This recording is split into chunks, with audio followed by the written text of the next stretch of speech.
Alors, je vais faire une première annonce à propos d'un changement au programme.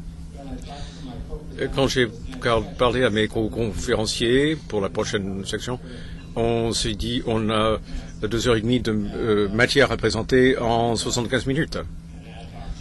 Alors, j'ai apporté une modification. Le Dr Mark Kitson présentera en premier. Ensuite, on aura une deuxième présentation par le Dr Müller-Plant.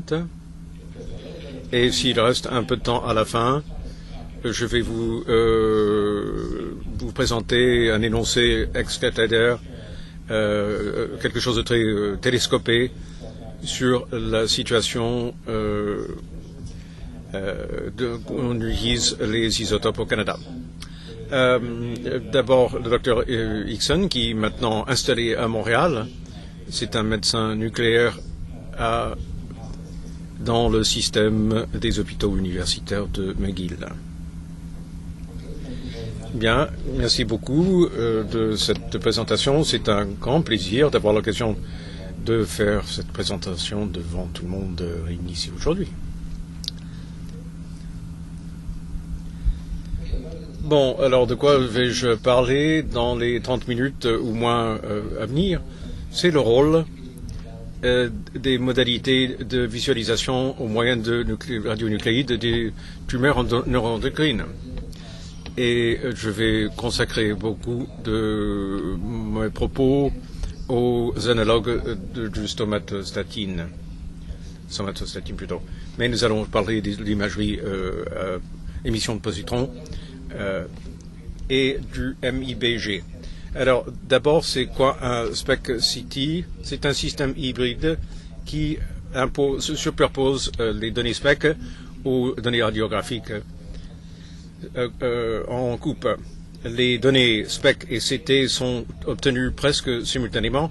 Les données SPEC démontrent la fonction alors que les imageries CT donnent des points de repère anatomiques.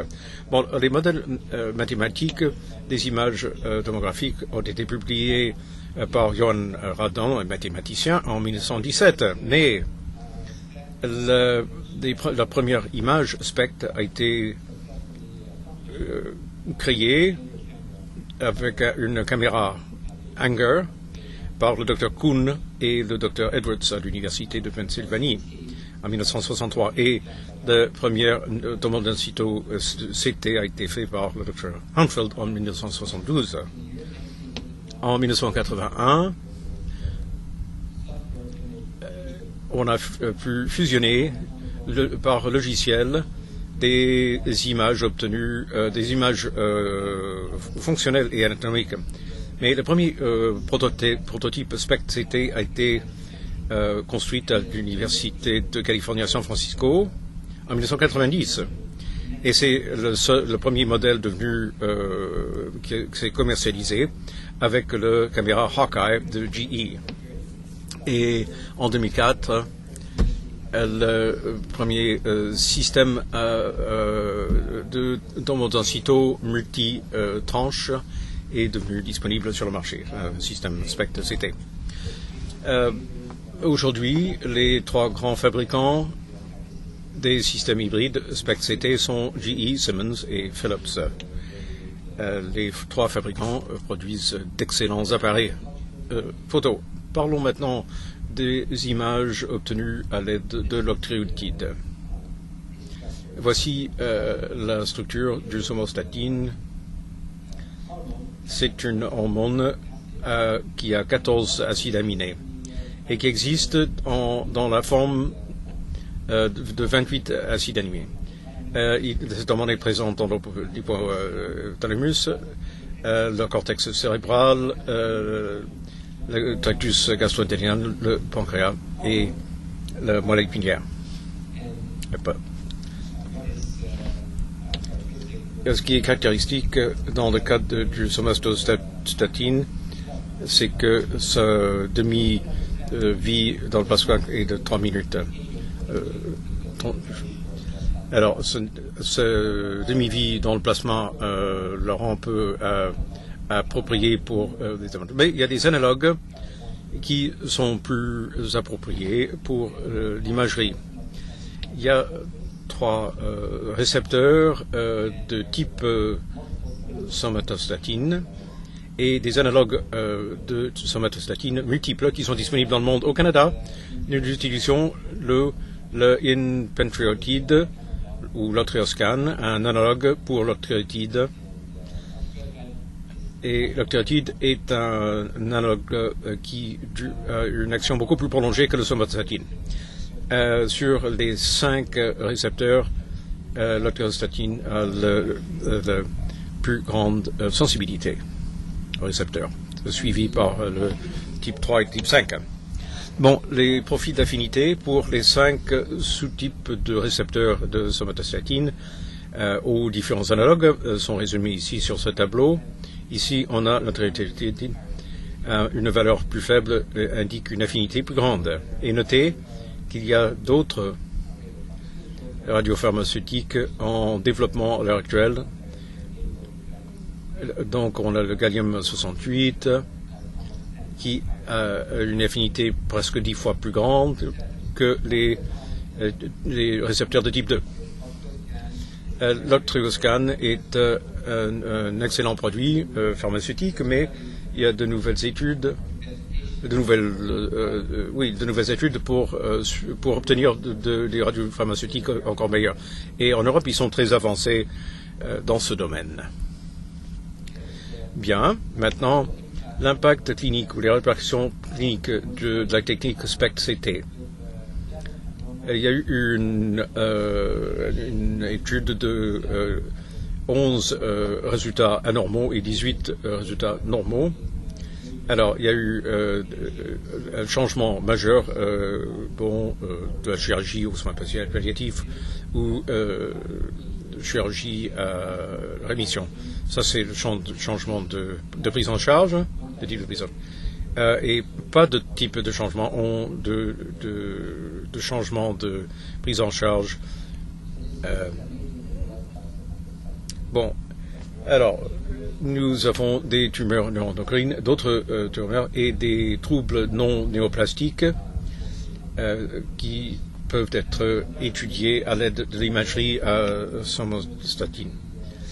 Bon, la plupart des tumeurs neuroendocrines croissent lentement, mais le cancer pulmonaire à petites cellules est quelque chose de très agressif. Alors, il peut y avoir des exceptions à cette règle générale. Ce tableau résume la sensibilité des différentes TME à l'octreoscan.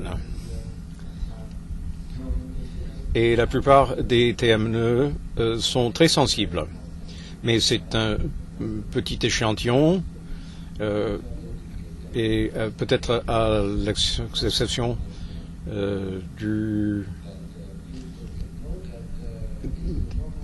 les insulinomes, par exemple, ont moins de 50% de sensibilité. C'est 42%. Et le cancer médulaire thyroïde aussi. D'autres tumeurs, je vais mentionner tout simplement qu'on peut utiliser l'octreoscan pour l'imagerie. Ça a été fait avec les lymphomes notamment et les cancers pulmonaires non à petites cellules. Maintenant, les troubles non néoplastiques qui peuvent imiter les tumeurs, les maladies auto-immunes, les granulomes, l'ophtalmologie associée à la thyroïde, des maladies inflammatoires post-radiation, des infections bactériennes et de l'activité physiologique à des sites multiples qui peuvent imiter des maladies et il faut en être conscient. Voici le protocole employé par beaucoup de chercheurs. Nous utilisons une dose plus faible, généralement 3 millicuries, pour réduire la dose livrée à la patiente. Bon, tout l'examen administre environ 1,8 rad de radiation. Donc, s'il faut doser, on le ramène à 1,2.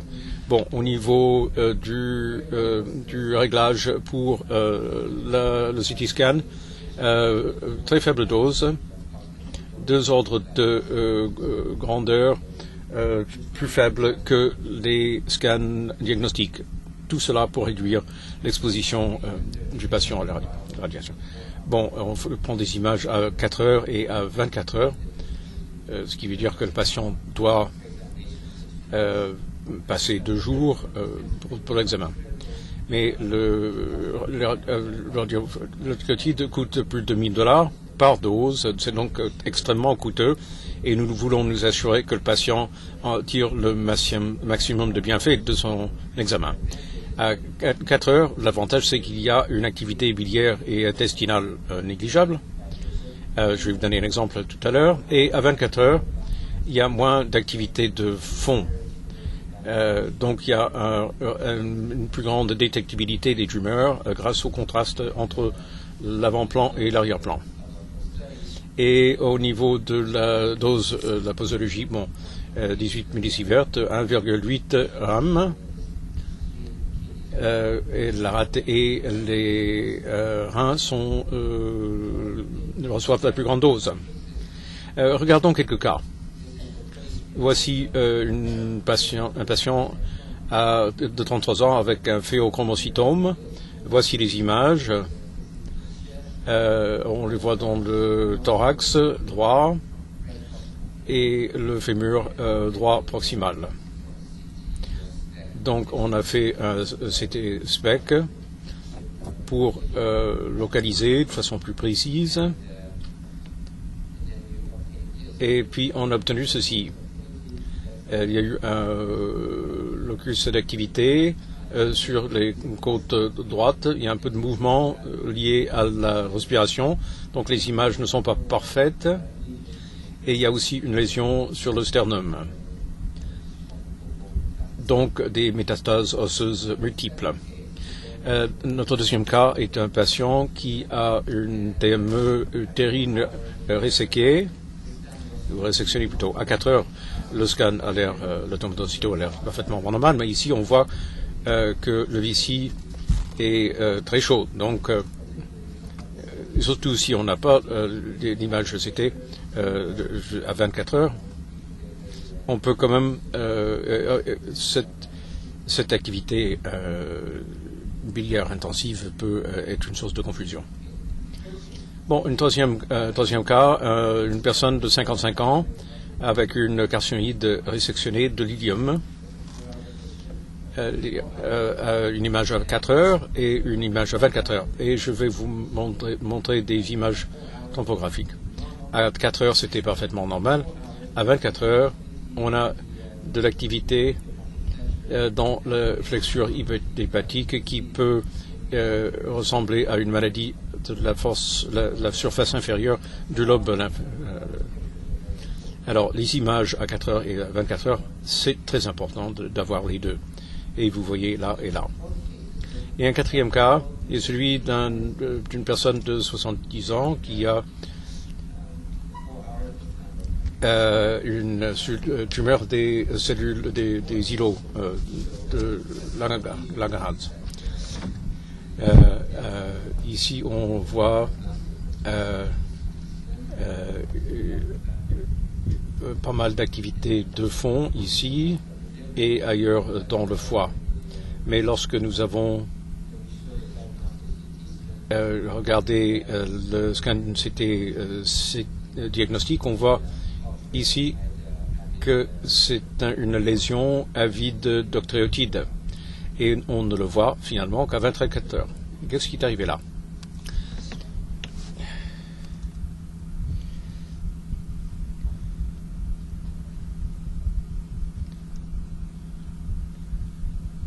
Voilà. Bon, une personne de 43 ans avec une TNE de l'idium. Cette patiente a de multiples lésions à vide avec métastase. Ici à gauche, vous voyez une lésion. Est-ce que sur le thyroïde, ça pourrait l'être? C'est une rhinoplastie multiple et on peut avoir un néoplasme. Mais je vous montre cette image-ci. Où est-ce que se situe la lésion? Sur le thyroïde, le ganglion, l'os ou l'apex pulmonaire. Voilà, on a fait le spectre CT et on voit que la lésion est située sur l'arête transverse gauche du C7, donc une métastase osseuse confirmée par le spectre CT. Alors, je vais parler très brièvement de l'imagerie AMIBG. L'AMIBG est un analogue du précurseur du neuroépinéphrine et se concentre dans les granules sécrétoires présynaptiques des cellules qui produisent la cachécolamine. Le problème, c'est que sa disponibilité est limitée. Le I131 serait bien plus a des caractéristiques c'est le 131 IBG qui est le seul qui soit disponible au Canada et il y a un désavantage. C'est qu'ils font un blocage de la glande thyroïde au KI qui doit commencer 5 jours avant par injection de MIBG 3 fois par jour. Sinon, on a un problème de radiolyse. L'iode libre est libéré par le MIBG qui irait produire l'ablation de la glande thyroïde si on ne faisait pas le blocage. Alors il y a plusieurs autres drogues qui doivent être arrêtées parce que ça pourrait nuire à l'absorption du MIBG. Et cela jusqu'à 21 jours. Et puis il y a plusieurs antihypertensifs, par exemple, les antidépresseurs tricycliques, les symptômes mimétiques, les antipsychotiques, la cocaïne et les opioïdes. Alors, les indications oncologiques pour la détection et pour la proposition de ces tumeurs endocrines, et de même que l'évaluation pour déterminer si c'est correct pour traiter avec des doses très élevées de ID31, MIBG ou bien 121. Et également, c'est utilisé pour pouvoir confirmer des tumeurs suspectées qui sont dérivées des tissus neuroendocrins. Il y a plusieurs tumeurs neuroendocrines qui sont avides de MIBG, qui incluent des féchromocytomes, des neuroblastomes, de même que des tumeurs carcinoïdes, mais ce ne sont pas les seuls. Voici 1 an et demi avec une masse adrénale à gauche, et dans cette étude, ça n'a pas l'air très bien. Ce n'est pas une très bonne résolution, mais on peut voir que le ganglion gauche est avide et on a eu une biopsie, donc on a prouvé que c'était une neuroblastomie. Et on va donc terminer avec une tomographie d'émission de positrone. Qu'est-ce que c'est exactement? Eh bien, c'est une modalité d'imagerie non invasive qui utilise des radioisotopes qui émettent des positrons pour produire des images en 3 dimensions des tissus dans le corps pour évaluer les processus métaboliques ou physiologiques. Celle qu'on utilise le plus souvent, c'est la fluorédoxyglucose. On sait très bien que les tumeurs mangent des sucres plus que les cellules normales, et cela, c'est quelque chose que l'on sait depuis plus de 70 ans. Et donc, le FDG est un analogue de glucose qui est donc retenu à l'intérieur des cellules parce que cela reflète l'étape initiale de la glycolyse. Alors, vous avez donc ici la glucose et la fluorodéoxyglucose dans les cellules. Alors, les molécules qui transportent. Et ensuite, vous avez donc l'action Et la différence la plus importante entre le FDG et la glucose, c'est qu'elle n'est pas métabolisée de manière plus approfondie. Alors, le résultat est donc une rétention du FDG à l'intérieur même des cellules.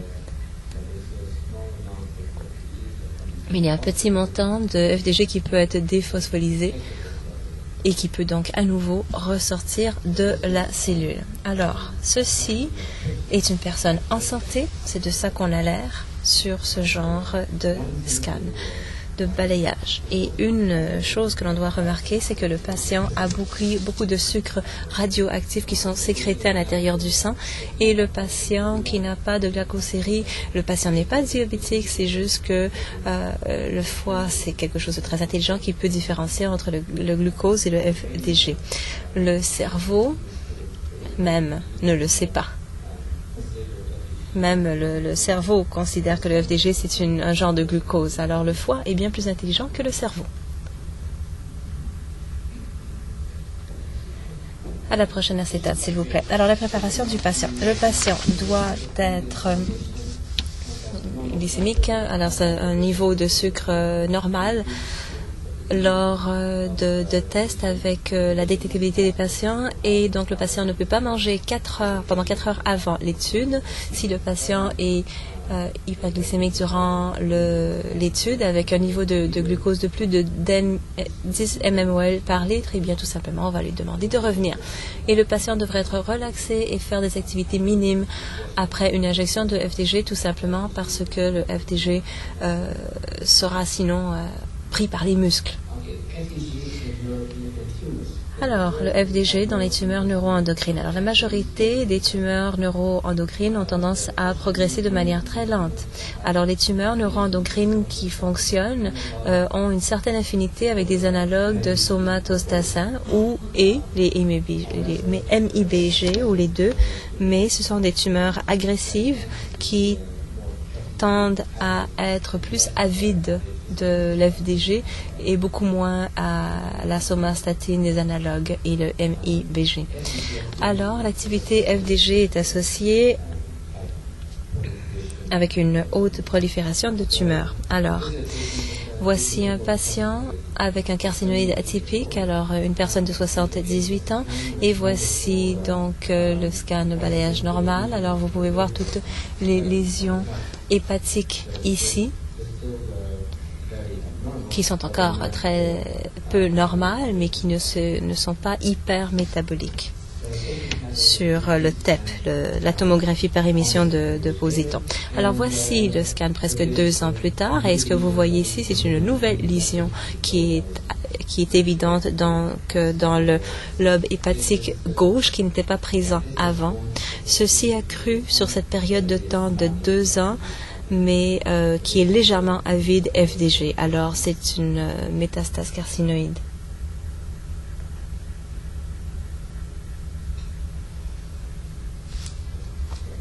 Désolée.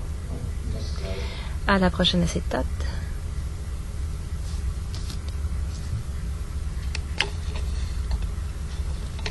Alors, je vais terminer avec un patient qui avait le cancer pulmonaire des petites cellules, qui a une douleur squelettale diffuse. Alors, juste pour illustrer, ce cancer est une maladie très très agressive. La tomodensitogramme de l'os n'est pas remarquable, mais la tomographie par émission de position démontre que la maladie est très avancée à travers le système squelettique. Alors, voici le cancer du poumon de petites cellules, qui est donc une maladie maligne très agressive et qui est très très très intense lors de la TEP, la tomographie par émission de position. Alors, je vais terminer avec la conclusion. Alors, l'imagerie avec des analogues de somatostatine et donc la modalité d'imagerie radionucléée de première ligne pour les tumeurs neuroendocrines. Alors, c'est une imagerie qui est acceptable en tant qu'alternative pour les tumeurs neuroendocrines, et si c'est négatif, et si l'image analogue somastine continue à être suspectée. Alors, comme je l'ai dit, elle est associée avec un cours clinique plus agressif. Alors, je vous remercie de votre attention.